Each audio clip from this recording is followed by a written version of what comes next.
भारत के सटी समंदर अपने आप में कई रहस्य समेटे हुए हैं। समंदर के नीचे आज भी ऐसी कई रहस्य दबी हुई हैं, जिनके बारे में किसी को आज तक कोई पता नहीं है।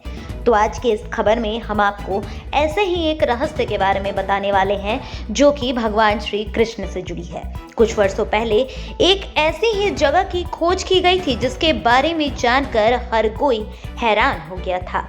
हम बात कर रहे हैं गुजरात के ऐतिहासिक द्वारका नगरी के बारे में, जो आज भी गहरे समंदर के अंदर मौजूद है। इस नगरी को भगवान श्री कृष्ण ने बसाया था। इस नगरी का एक हिस्सा आज भी समंदर में है। कुछ वर्षों पहले इसकी खोज की गई थी। हम बात कर रहे हैं द्वारका धाम की। यह गुजरात के काठियावाड़ क्षेत्र में अरब सागर के द्वीप पर स्थित है। ऐसी मान्यता है कि मथुरा छोड़ने के बाद भगवान श्री कृष्ण ने द्वारका में एक नया नगर, जिसका प्राचीन नाम काश्यथली था, उसे बसाया।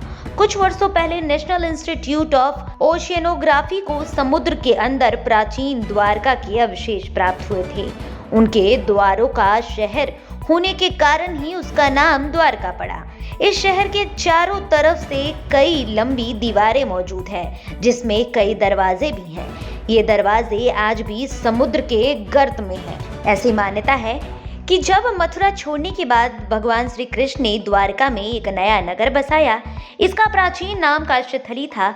कुछ वर्षों पहले ही इसके बारे में पता चला है, जिस नगर में चारों तरफ से कई लंबी दीवारें हैं, जिनमें कई दरवाजे थे।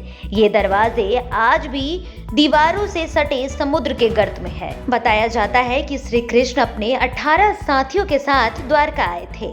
यहाँ उन्होंने 36 साल तक राज किया। इसके बाद उन्होंने अपने प्राण त्याग दिए।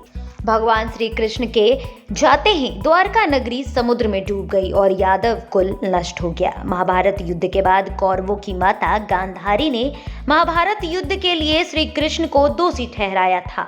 उन्होंने श्री कृष्ण को श्राप दिया था कि जिस तरह कौरवों के वंश का नाश हुआ है, ठीक उसी प्रकार पूरे यदुवंश का नाश हो जाएगा। साथ ही उन्होंने ये भी कहा था कि तुम्हारा पूरा कुल नष्ट हो जाएगा।